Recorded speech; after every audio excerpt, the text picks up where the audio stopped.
ሰላም ጤና ይስጥልን የተከበራችሁ የፈታ ዴይሊ ቤተሰቦች የሰዓቱን መረጃ ይዘን ተገኝተናል። እንደተለመደው አንኳር ጉዳዮችን በቅድሚያ በማስተዋወቅ ወደ ዝርዝሩ እናልፋለን። አሜሪካና እስራኤል ከኢራን ጋር የሚያካሂዱት ጦርነት በቀጠለበት ሁኔታ ከዚሁ ጎን ለጎን ከኢራን አመራሮች ጋር ድርድር ተቀምጠናል የሚሉት ፕሬዝዳንት ዶናልድ ትራምፕ በዛሬው ዕለትም ኢራንን ተደራድረሽ ካልተስማማሽ ድምጥማጥሽን እንደማጠፋሽ ማሳወቅ እወዳለሁ ሲሉ ጥብቅ ማስጠንቀቂያ ይፋ አድርገዋል። ኢራን ዛሬም ስለ ድርድር የማውቀው ነገር የለም ጦርነት ላይ ነኝ ስትል አስታውቃለች። ከዚህ ውጭም ትራምፕ ይቅርቦት የተባሉትን አደገኛ ወታደራዊ ኦፕሬሽን በኢራን እያሰቡ ነውም ተብሏል። ቢቢሲና ዎል ስትሪት ጆርናል መረጃውን ይፋ አድርገውታል፣ እኛም ይዘነዋል። ዓለምን ያስደነገጠ ወታደራዊ ክስተት ተከስቷል። በከፍተኛ ሚስጥር በተያዘና ስትራቴጂካዊ በሆነ የጦር ሰፈር ላይ በተሰነዘረ ድንገተኛ የሚሳኤል ናዳ የጦር ጀት ሙሉ በሙሉ ወደ አመድነት ተቀይሯል። ጥቃቱ የተፈጸመው እጅግ ዘመናዊ የሆኑ የሚሳኤል ቴክኖሎጂዎችን በመጠቀም ሲሆን በጀቱ ላይ የደረሰው ጉዳት የጦር ኃይሉን የአየር የበላይነት ክፉኛ መጥቶታል። መረጃ የምሽቱ ጥንቅራችን አካል ነው። አዲስ የደህንነት መረጃ ኢራን ተብላልቶ የተቀመጠ የዩራኒየም ክምችቷን ከጦርነቱ በፊት ሳታሸሽ እንዳልቀረች አመለከተ። የትራምፕ አስተዳደር 31ኛ ቀን የደፈነውን ጦርነት ለማስቆም ካቀረቡት ቅድመ ሁኔታዎች አንዱ ኢራን 60 በመቶ ደረጃ የደረሰውን የዩራኒየም ክምችቷን እንድታስረክብ የሚል ነው። ንጥረ ነገሩ ታዲያ በኢራን ደህንነት ወደ ሌላ ተቋም ስለመወሰዱ የሳተላይት መረጃ ጠቁሟል። ሳውዲ የሆርሙዝ መዘጋትን ተከትሎ ነዳጇን በቀይ ባህር በኩል ለማውጣት ከፍተኛ ጥረት እያደረገች ትገኛለች። ከቀን ወደ ቀን ነዳጅ በቀይ ባህር የማሻገር አቅሟን እያሻሻለች ሲሆን አሁን ላይ በቀይ ባህር በኩል ያለው ነዳጅ ኤክስፖርት የማድረግ አቅም በቀን 7 ሚሊዮን በርሜል መድረሱን አሳውቃለች። ነገሩ ነዳጅ ጭንቅ ለሆነበት ዓለም መልካም ዜናው ነው ተሰምቷል። በመካከለኛው ምስራቅ በአሜሪካ እስራኤልና ኢራን መካከል የሚካሄደውን ጦርነት ተከትሎ ዓለም አቀፉ የነዳጅ አቅርቦትና የዋጋ ሁኔታ ከባድ ቀውስ ውስጥ ገብቷል። ከዚሁ ጋር በተያያዘም በበርካታ ሀገራት የነዳጅ እጥረት እየተከሰተ ይገኛል። የነዳጅ እጥረቱ ኢትዮጵያንም ጭምር አስፍቶ መነካካት ጀምሯል። ከዚሁ ጋር በተያያዘም ጥንቅራችን አጠር አድርጎ የሚያደርሳችሁ ዕለታዊ መረጃ ይኖራል። ከኢትዮጵያ ድንበር ጥቂት ኪሎ ሜትሮች ርቀት ላይ በሚገኝ ስትራቴጂካዊ ቀጠና ውስጥ ዛሬ ረፋዱን ከባድ ውጊያ ተቀስቅሷል። በተሰነዘሩት የድሮን ጥቃቶችና በምድር ላይ የሚሰማው የከባድ መሳሪያ ድምፅ ከኢትዮጵያ ድንበር አቅራቢያ ያለውን ውጥረት አባብሷል። መረጃውን እናደርሳለን። ሰሜን ኮሪያ ሌላ አስጊ መሳሪያ መዘዘች። ኪም ጆንጉን ለአሜሪካ አዲስ ስጋት ነው የተባለ አዲስ የሚሳኤል ሞተር ሙከራ ሲመሩ ታይተዋል። መረጃውን አጠር አድርገን ይዘናል። እስከ ጥንቅራችን ፍጻሜ አብራችሁን ቆዩ። የምንለቃቸው ዕለታዊ ትኩስ ዜናዎች እንዲደርሷችሁ ላይክ፣ ሼር፣ ሰብስክራይብ ማድረግ እንዳትረሱ።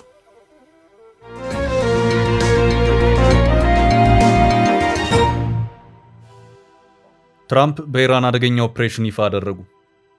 አሜሪካና እስራኤል ከኢራን ጋር የሚያካሂዱት ጦርነት በቀጠለበት ሁኔታ ከዚሁ ጎን ለጎን ከኢራን አመራሮች ጋር ድርድር ተቀምጠናል የሚሉት ፕሬዝዳንት ዶናልድ ትራምፕ በዛሬው ዕለትም ኢራንን ተደራድረሽ ካልተስማማሽ ድምጥማጥሽን እንደማጠፋሽ ማሳወቅ እወዳለሁ ሲሉ ጥብቅ ማስጠንቀቂያ ይፋ አድርገዋል። ፕሬዝዳንቱ በዛሬው ዕለት በትሩዝ የማህበራዊ ትስስር ገጻቸው ላይ ባጋሩት በዚሁ ጥብቅ የማስጠንቀቂያ መልእክታቸው ጦርነቱ በሚያበቃበት ጉዳይ ላይ አዲስ ካሉት የኢራን አገዛዝ ጋር በጥብቅ ውይይት ላይ ነን ያሉ ሲሆን ይህ የሚጠበቀው ውይይት ተገቢውን ውጤት ካላመጣ ግን በአጸፋ የምንወስደው እርምጃ እጅግ የከፋና ቀላል የማይባሉ ውድመትን ጭምር የሚያስከትል ነው ሲሉም አጥብቀው አስጠንቅቀዋል። የኢራን ባለስልጣናት በወዳጅ ሀገራት በኩል መልእክት ከመለዋወጥ ውጭ በአሜሪካ በኩል እንደሚባለው ድርድር ውስጥ የገባንበት ሁኔታ የለም በሚል በተደጋጋሚ የተነገረ ሲሆን በዛሬው ዕለትም የኢራን የውጭ ጉዳይ ሚኒስቴር ቃል አቀባይ እስማኤል ባጊ በፓኪስታን በኩል አቋማችን በማሳወቅ መልእክት ከመለዋወጥ ውጭ ኢራን ድርድር ውስጥ የገባችበት ሁኔታ እንደሌለ መታወቅ አለበት ሲሉም በሰጡት መግለጫ ደግሞ አስታውቀዋል። ትራምፕ የቀድሞ ኢራን አገዛዝን እንደዚሁም ከዚያ በኋላ በዚሁ አገዛዝ የተተካውን አመራር ካላስወገድ ነው አሁን ለድርድር የተቀመጠው ከሶስተኛው ትውልድ አመራር ጋር እንደሆነ መታወቅ አለበት ሲሉም አስታውቀዋል።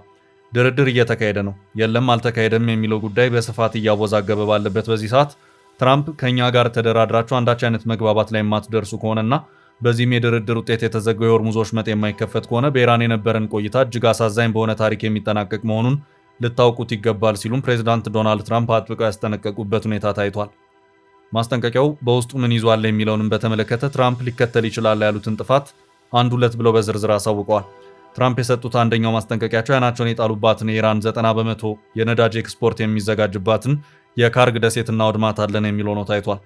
ትራምፕ ፉከራቸውና የማስፈራሪያ ማስጠንቀቂያቸው በዚህ አላበቃም።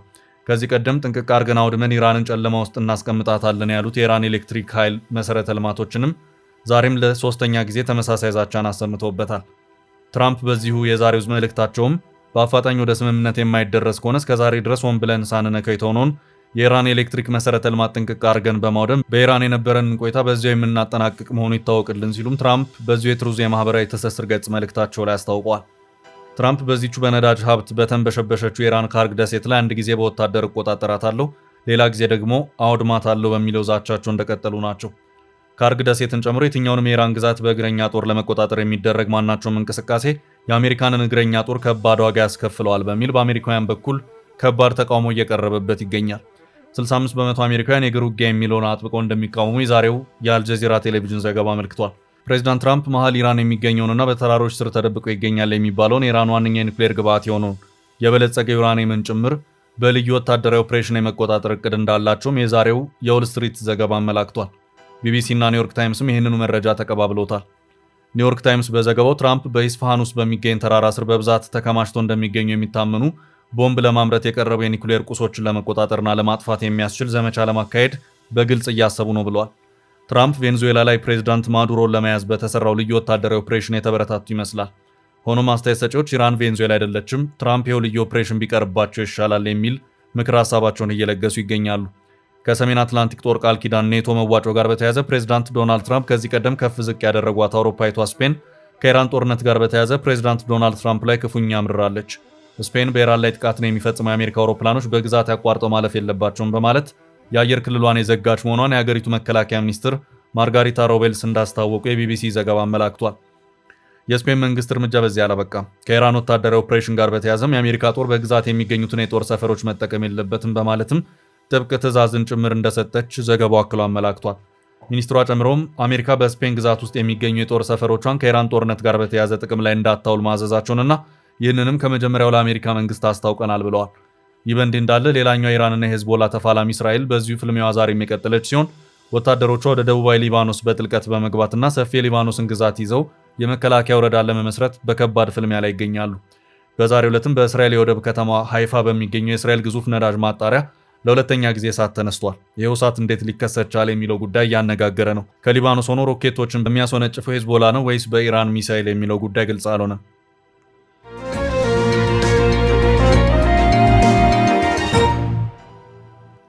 በቀጣይ መረጃ የጦር ጀቱ በሚሳይል ተመትቶ ወደመ። ዓለምን ያስደነገጠ ወታደራዊ ክስተት ተከስቷል።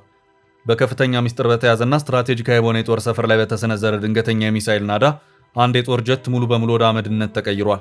ጥቃቱ የተፈጸመው እጅግ ዘመናዊ የሆኑ የሚሳይል ቴክኖሎጂዎችን በመጠቀም ሲሆን በጀቱ ላይ የደረሰው ጉዳት የጦር ኃይሉን የአየር ላይ በላይነት ክፉኛ መጥቶታል። ዛሬ ረፋዱን ከኢራቅ የተሰማው ዜና በባግዳድ ዓለም አቀፍ አውሮፕላን ማረፊያ አቅራቢያ በሚገኘው መሐመድ አላ የጦር ሰፈር ላይ በድንገት በተሰነዘረ የሚሳይል ጥቃት አንድ የኢራቅ የጦር ጀት ሙሉ በሙሉ መውደሙን አመልክቷል። ይህ ጥቃት የተፈጸመው እጅግ ዘመናዊ የሆኑ የጦር መሳሪያዎችን በመጠቀም ሲሆን የአየር ኃይሉን ንብረት አመድ አድርጎታል። የኢራቅ መከላከያ ሚኒስቴር ጥቃቱን ያረጋገጠ ሲሆን ክስተቱ በቀጠና ያለውን የደህንነት ስጋት ወደ አዲስ ምዕራፍ አሸጋግሮታል። በባግዳድ ዓለም አቀፍ አውሮፕላን ማረፊያ አቅራቢያ በሚገኘው መሐመድ አላ የጦር ሰፈር ላይ የተሰነዘረውንና የጦር ጀት ያወደመውን የሚሳይል ጥቃት ሮይተርስ እና አሶሺየትድ ፕሬስ የዜና ወኪሎች በጥቃቱ ዙሪያ ያሉ ወታደራዊ ዝርዝሮችም ምንጮቻቸውን ጠቅሰው አረጋግጠዋል። የኢራን አብዮታዊ ዘበኛ ደግሞ ጥቃቱን ተከትሎ በሰጠው የዛቻ ምላሽ ቀጠናዊ ውጥረቱን ይበልጥ አጋግሎታል። ባግዳድ በሚገኘው የጦር ሰፈር ላይ ለደረሰውና ኢራን የጦር ጀት ላወደመው የሚሳይል ጥቃት እስካሁን ድረስ የትኛውም አካል በይፋ ኃላፊነቱን አልወሰደም። በኢራቅ ውስጥ የሚንቀሳቀሱና በኢራን የሚደገፉ ታጣቂ ቡድኖች በአካባቢው በሚገኙ የመንግስትና የአሜሪካ የጦር ሰፈሮች ላይ ተደጋጋሚ የሚሳይልና የድሮን ጥቃቶችን ሲሰነዝሩ ቆይተዋል። የዛሬውም ጥቃት የእነዚህ ቡድኖች እጅ ሊኖርበት እንደሚችል በስፋት ይገመታል። ኢራን ለጥቃቱ በይፋ ኃላፊነት ባትወስድም ጥቃቱ የተፈጸመው የመከላከያ ስልታችንን ለሚፈትኑ ኃይሎች የተሰጠ ቅምሻ ነው የሚል አንድምታ ያለው መልእክት አስተላልፋለች። ይህ መግለጫ በተለይ በአሜሪካና በእስራኤል ላይ ያነጣጠረ ሲሆን በቴህራን በኩል ያለው ወታደራዊ ዝግጁነት ወደ ቀይ መስመር መድረሱን ያሳያል። በአንጻሩ ዋሽንግተንና ቴል አቪቭ በጥቃቱ ዙሪያ ጥብቅ ሚስጥራዊነትን መርጠዋል። አሜሪካ በቀጠና ያሏት የራዳርና የጸረ ሚሳኤል ስርዓቶች ጥቃቱን መከላከል አለመቻላቸው ትልቅ የደህንነት ስብራት እንደሆነባትም ተንታኞች ይገልጻሉ።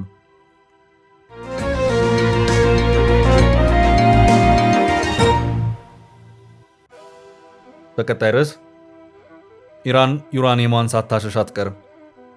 አዲስ የደህንነት መረጃ ኢራን ተብላልቶ የተቀመጠ የዩራኒየም ክምችቷን ከጦርነቱ በፊት ሳታሸሽ እንዳልቀረች አመለከተ። የትራምፕ አስተዳደር ዛሬ 31ኛ ቀን የደፈነውን ጦርነት ለማስቆም ካቀረቡት ቅድመ ሁኔታዎች አንዱ ኢራን 60 በመቶ ደረጃ የደረሰውን የዩራኒየም ክምችቷን እንድታስረክብ የሚል ነው። ባለፈው ዓመት በእስራኤል ኢራን የ12 ቀናት ጦርነት ወቅት የኢራኑ ኒውክሌር ተቋማት በአሜሪካ ጭምር መደብደባቸው ይታወሳል። ድብደባውን ተከትሎ ኢራን የተብላላ ዩራኒየም ውድመት ከደረሰባቸው የኒውክሌር ተቋማት ፍርስራሽ ስር እንደሚገኝ ከዋሽንግተን ሲነገር ይሰማል። ኢራን ግን ከ12 ቀኑ ጦርነት ወዲህ በሶስት ዋነኛ የኒውክሌር ተቋማት ላይ መልሶ ግንባታዎችን ስታካሄድ መቆየቷ ሲነገር ነበር። አሁን የወጣ የደህንነት መረጃ ደግሞ ኢራን ይህንን እንድታስረክብ ከአሜሪካ ቅድመ ሁኔታ የቀረበበትን ዩራኒየም ቀድማ ሳታሸሽ አልቀረችም ይላል። በአቶሚክ ሳይንቲስቶች የሚታተም አንድ የመረጃ ምንጭ ነው ይህንን የጠቆመው። 10 የኒውክሌር ቦምብ ለመስራት ያስችላል የተባለለት ከ440 ኪሎ ግራም ዩራኒየም በደህንነት ኦፕሬሽን ከነበረበት ወደ ሌላ ስፍራ መወሰዱን ጽሑፉ አትቷል። ዩራኒየሙ ኢራን ካሏት የኒውክሌር የምድር ስር ተቋማት መካከል ጥልቅና ደህንነቱ በእጅግ ወደ ተጠበቀለት ኢስፋሃን የኒውክሌር ተቋም ተወስዷል ነው የተባለው። ጥናቱ የሳተላይት ምስል መረጃዎች ጥናት ላይ የተመሰረተ ሲሆን በኢራን ውስጥ ያለው የሰው ምስክር መረጃዎችንም እንደ ማስረጃ አቅርቧል። ዩራኒየሙ በቅድሚያ በናታንዝ እና ፎርዶ የኒውክሌር ተቋማት ውስጥ እንደነበረ የተጠቆመው በመረጃው አሜሪካው ሙሉ በሙሉ ውድመት አደረስኩ ካለችባቸው ተቋማት ከድብደባው መልስ ኢራን ክምችቱን ማሸሿን የገለጸው። እንደ ደህንነት መረጃው ባለፈው ዓመት ሜይ ወር ላይ በናታንዝ የኒውክሌር ተቋም አካባቢ ከፍተኛና ውስብስብ የሆነ ትራፊክ ፍሰትና የጭነት ጉዞ እንደነበር መመልከቱን ይፋ አድርጓል። የጭነቱ መዳረሻም በጥልቀት ምድር ውስጥ ከተራራ ስር በተሰራው ኢስፋሃን የኒውክሌር ተቋም መሆኑን አመልክቷል።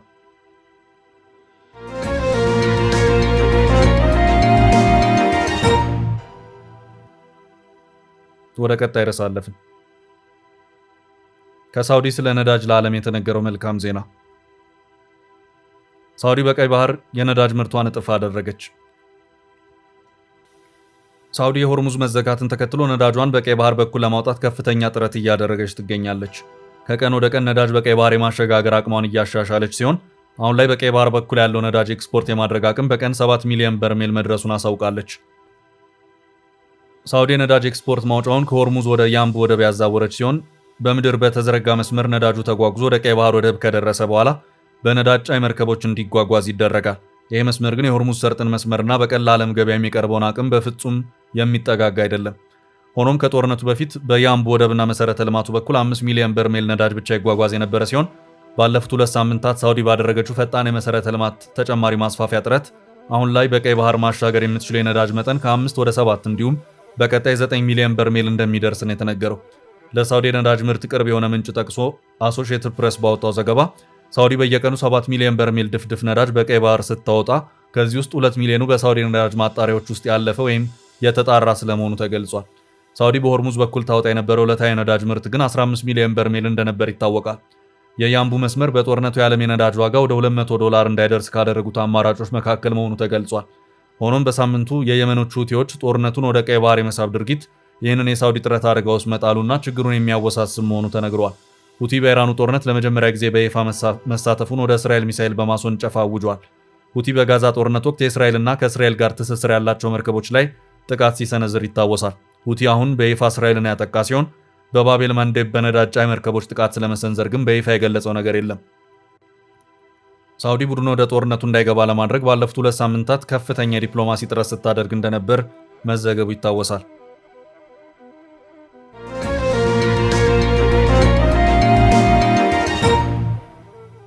ወደ ቀጣይ መረጃ አለፍን። በኢትዮጵያም የተከሰተ የነዳጅ እጥረት።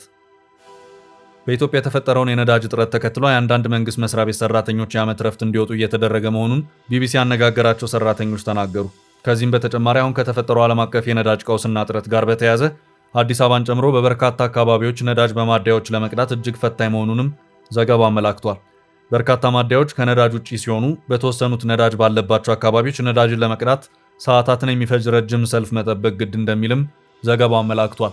ቢቢሲ አማርኛው ድረገጽ በዚሁ የዛሬው ዘገባው በኢትዮጵያ የተፈጠረውን የነዳጅ እጥረት ተከትሎ ናፍጣ የሚጠቀሙ ተሽከርካሪዎች መቸገራቸውን ያነጋገርኳቸው አሽከርካሪዎች ነግረውኛል ብለዋል። በዚህም በአዲስ አበባና ሐዋሳ የሚገኙ አሽከርካሪዎች ለመኪኖቻቸው ናፍጣ ለመቅዳት እስከ 3 ቀናት ድረስ በነዳጅ ማደያዎች ዙሪያ በመሰለፍ ለመጠበቅ መገደዳቸውን መረጃውን እንዳደረሱትም ቢቢሲ በዚሁ ዘገባው አክሎ አመላክቷል። በዚህም የተነሳ ተማሪዎችን የሚያመላልሱ ወደ አዲስ አበባ ለተለያዩ ጉዳይ የሚንቀሳቀሱ እንዲሁም የህዝብ ትራንስፖርት የሚሰጡ ተሽከርካሪዎች መቸገራቸውን አስረድተዋል። በተጨማሪም ይህ እጥረት ወደ ቤንዚን ይሸጋገራል የሚል ስጋት መኖሩንም የተሽከርካሪ ባለቤቶች ጨምረው እንደገለጹለት ቢቢሲ በዚሁ ዘገባው አክሏል። በመካከለኛው ምስራቅ የሚካሄደውን ጦርነት ተከትሎ የዓለም 1/5 የሚሆን ነዳጅ የሚተላለፍበት የሆርሙዝ ሰርጥ መዘጋቱ በዓለም አቀፍ ደረጃ የነዳጅ እጥረት እንዲከሰት ከማድረግ ባሻገር አንድ በርሜል ድፍድፍ ነዳጅ ዋጋ ቅድመ ጦርነት ከነበረበት በሰባዎቹ ዶላር ከሚገኝበት በአሁኑ ሰዓት ከ$110 በላይ ደርሷል። አሁን የተከሰተውን ዓለም አቀፍ የነዳጅ ቀውስ ተከትሎ የተለያዩ ሀገራት ከቁጠባ ጀምሮ የተለያዩ ችግሩን ሊያሻግሩ ይችላሉ ያሏቸውን እርምጃዎች እየወሰዱ ይገኛሉ።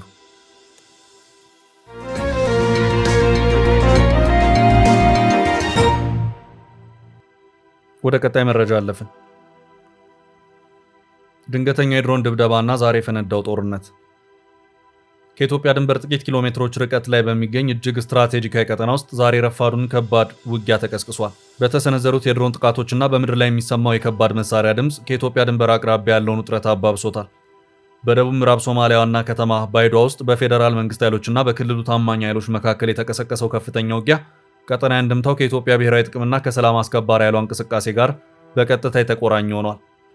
ባይዷ ለኢትዮጵያ የድንበር ደህንነት ስትራቴጂካዊ ጠቀሜታ ያላት ከተማ ከመሆኑ አንጻር በከተማ ውስጥ ያለው አለመረጋጋት በኢትዮጵያ ላይ የሚፈጥረው ጫና ከፍተኛ ነው። ኢትዮጵያ በሶማሊያ በአፍሪካ ህብረት የሽግግር ተልዕኮ አትሚስና በሁለትዮሽ የስምምነት መሰረት በባይዷና አካባቢዋ በርካታ ቁጥር ያለው ሰራዊት አሰማርታ ትገኛለች። የዛሬ ውጊያ ኢትዮጵያን ጦር አጣብቂኝ ውስጥ የከተተም እንደሆነ የሶማሊያ መገናኛ ብዙሃን ዘገባዎች አመልክተዋል። ከአንካራው ድርድር በኋላ በፕሬዝዳንት ሐሰን ሼህ የሚመራው የሶማሊያ መንግስት ከኢትዮጵያ ጋር ጥሩ ግንኙነት ያለው ሲሆን የደቡብ ምዕራብ ሶማሊያ ፕሬዝዳንት አብዲ አዚዝ ላፍታጋሪን የኢትዮጵያ የቅርብ ወዳጅና የጸረ አልሸባብ ትግል አጋርም ናቸው። በዛሬ ውጊያ የኢትዮጵያ ሰራዊት እስካሁን በገለልተኝነት ቢቀጥልም ግጭቱ እየተባባሰ ከሄደና የላፍታጋሪን አስተዳደር አደጋ ላይ ከወደቀ ኢትዮጵያ ዝም ብላ እንደማትመለከት የፖለቲካ ተንታኞች ይገምታሉ። በቱርክ ድሮኖች የታገዘው የዛሬው ፌዴራል መንግስቱ ጥቃት የኢትዮጵያን ጦር የደህንነት ቀጠና ወይም በፈር ዞን ሊያናጋ ይችላል የሚል ስጋት አለ። ውጊያው አልሸባብ ክፍተቱን ተጠቅሞ ወደ ከተማዋ እንዲገባ መንገድ የሚከፍት ከሆነ የኢትዮጵያ ጦር የድንበር ጥሰትን ለመከላከል ሲል ቀጥተኛ ጣልቃ ገብነቱ ሊገባ እንደሚችልም ተንታኞች አመልክተዋል። የኢትዮጵያ ጦር በከተማው ያለውን ስልታዊ ይዞታ ማጠናከሩና የሁለቱን ወገኖች እንቅስቃሴ በጥንቃቄ እየተከታተለ ይገኛል። ይህ ግጭት ከመቀስቀሱ አንድ ቀን ቀደም ብሎ የኢትዮጵያ ከፍተኛ ወታደራዊ መኮንኖች በፑንትላንድ ርዕሰ መዲና ጋሮዌ በመገኘት ከፕሬዝዳንት ሰይድ አብዱላሂ ዴኒ ጋር መወያየታቸው ታውቋል። በባይዷ የሚገኘው የኢትዮጵያ መከላከያ በሶማሊያ ውስጥ ግጭቶች ጣልቃ እንደማይገባ በተደጋጋሚ ሲገልጽ ቆይቷል። ይሁን እንጂ ከአንድ ሳምንት በፊት በደቡብ ምዕራብ ሶማሊያ የኢትዮጵያ መከላከያ ሰራዊት ያሰለጠናቸውን የክልሉ ልዩ ኃይሎች ማስመረቁ ይታወሳል። በወቅቱ የክልሉ ፕሬዝዳንት የኢትዮጵያ መንግስት ለሰጠው የወታደራዊ ስልጠና ድጋፍ ከፍተኛ ምስጋና አቅርቦ ነበር። ወደ ቀጣይ መረጃ አለፍ።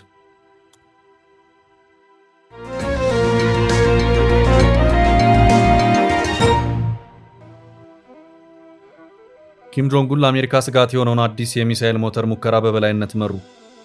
የሰሜን ኮሪያው መሪ ኪም ጆንግ ኡን ለአህጉር አቋራጭ ሚሳኤሎች አይሲቢኤም ግብዓት የሚውልና ከፍተኛ ግፊት ያለው የጠንካራ ነዳጅ ሶሊድ ፊውል ሞተር ሙከራ በስኬት መከናወኑን አስታውቀዋል።